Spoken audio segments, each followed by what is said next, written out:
Hi, this is Dr. Jess Block-Narin. I'm the Interim Faculty Director of SSD, Services to Students with Disabilities. I'm really happy to be talking with you today about classroom accommodations and a little bit of information for faculty in regards to their role in accommodating students while they are learning in their classrooms. So I'm going to go ahead and share my screen and we'll get started. So first off, we always love to talk with our faculty. I am a teaching member of faculty myself. I've been teaching on campus since 2017 as a full-time faculty member in the Department of Communication Studies. So I come here from Faculty Affairs, and I'm here to provide any resources available for our faculty members because I know sometimes there might be a question or two. And so this is to get ahead of that a little bit, but there is always that need as well for that personal touch. And so I just wanted to make sure that every faculty member who might be watching this knows that they can email me and beyond, right? I have drop-in faculty office hours. There's many resources on demand available to you in the amount and time that you need it, right? So who we are. We're the Accommodations Office for CSUSB for students. We accommodate over 2,800 students with differences on our campus, and this term alone, we've written over 1,800 accommodation letters. Students graduating with a disability, and then just for context so that you know, our office is growing because, and this is a good thing, right? Students with differences are able to access their education at Cal State San Bernardino, which is something that we all deserve to be really proud of. For myself, I'm the parent of a child with autism who's also a pediatric cancer survivor. And so he may be a student in a Cal State one day soon. And like him, there are over 1,000 more students graduating with IEPs this year than last year alone. So this is a growing population on our campus with many unique needs, but they're unique needs that we can work together to meet. And so what I want to do today is tell you a little bit more about the ways that we go about meeting those unique needs, right? This is the smallest sampling of some of the accommodations that we offer because each individual is unique and it's not a one-size-fits-all solution. But some of the ways that you may commonly come in contact with us in your classes include note-taking and note-taking recruitment, class recordings, which you might get accommodation letters that say class recording. So the student may have a class recording only for their personal use and without sharing in agreement with us. Test proctoring and accommodation, which includes additional time on test, distraction-free environments, and more.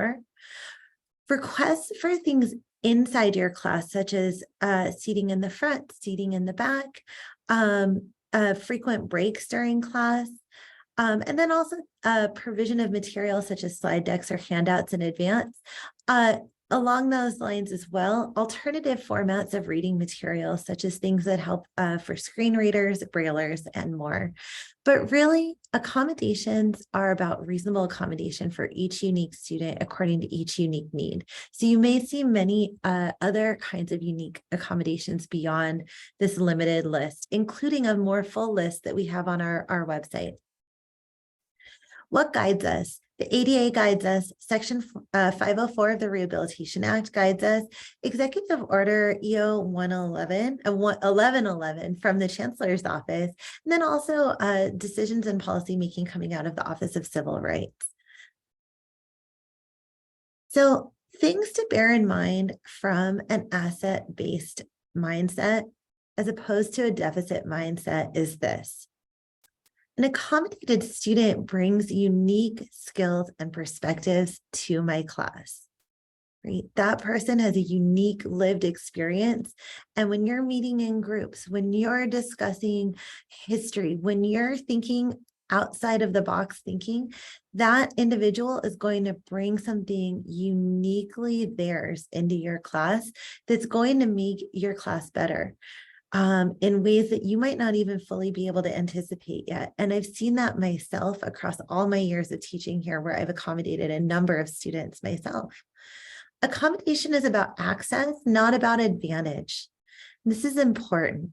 So Accommodation is about bringing folks with differences to the exact same access point as someone without a difference might have, as a non-disabled person might already have that level of access. It's just about bringing them to that point of the same access. Okay. Once anyone, disabled or non-disabled, accommodated or non-accommodated, has that access, what they choose to do with it is theirs and theirs alone. But accommodation is about access and not about something such as advantage, right? It's about bringing up to the same point, not a different point or a similar but different point or an advantage or anything like that. It's just about getting everyone to have access to the full range of performance, whatever they might choose to do with that. Okay. And in accommodated students, accommodations are confidential. No other students need to know, right? We're a confidential office. We're bound both by FERPA and HIPAA. So nobody else in your class needs to know. Nobody else in your class is going to know.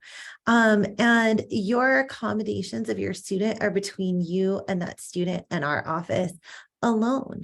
So it's not really a comparison of experiences, right? Because we already know that someone with a unique lived experience, they already have that unique lived experience, right? It's about that unique individual and that unique need, and no more and no less.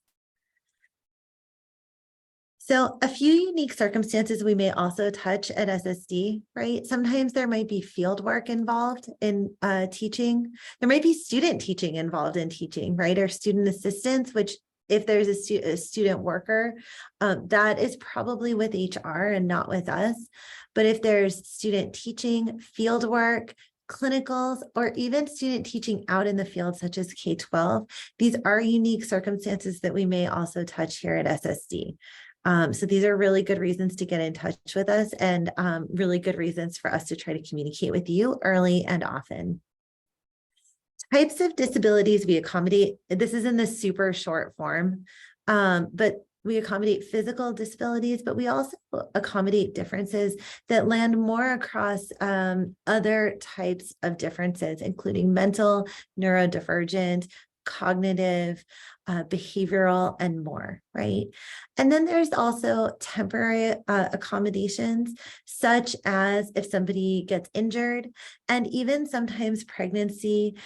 Sometimes, right? Everything is based on functional limitation. When is that person struggling with access? And what is the access that they're struggling with that an accommodation could help them with reasonably? How do I refer to SSD? Students get messaging about us on their syllabus and in their orientations, but just because they got it there doesn't mean that that is the right time and right place and right touch point to receive this messaging in a way that's the most meaningful to them, right? So students also self-refer to our office, and a lot of the most meaningful referrals come from professors or advisors or other trusted staff or faculty. So this is a really good example of an opportunity where sometimes having a conversation with a student can really help them to succeed in your class and far beyond, right? If you might be the first person who notices that a student may be struggling in a unique way.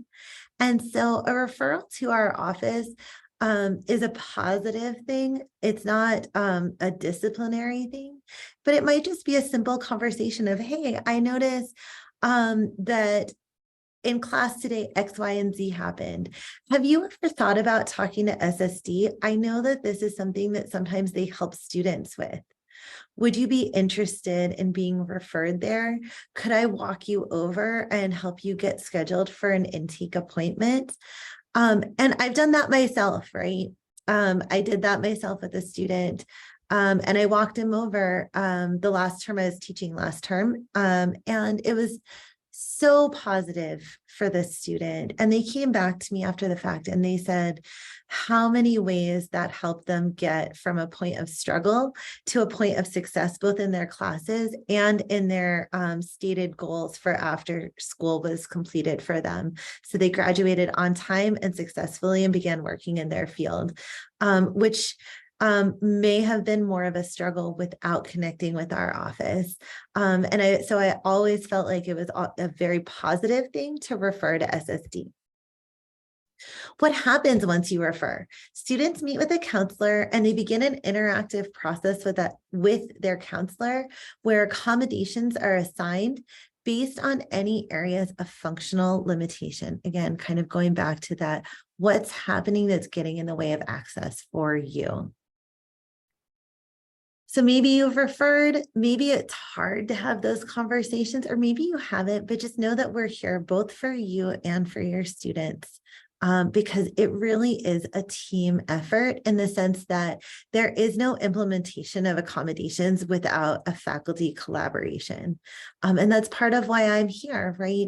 Because just like students need a little bit of extra help sometimes getting connected with our office, and you might be part of that help in getting them connected here with us.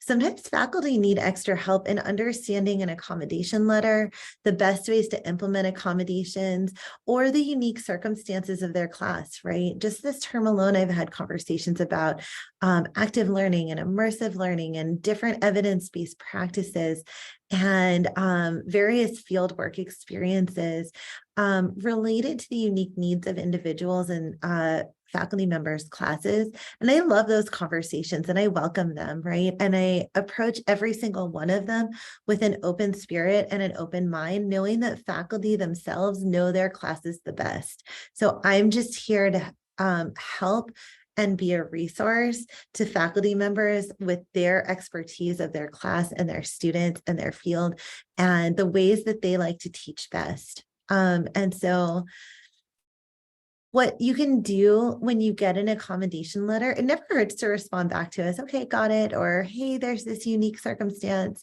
right? Oh, I already do that. Great, right? Oh, I've got testing accommodations, but I don't test. Okay, fabulous. Ask any questions. You can always come talk to me.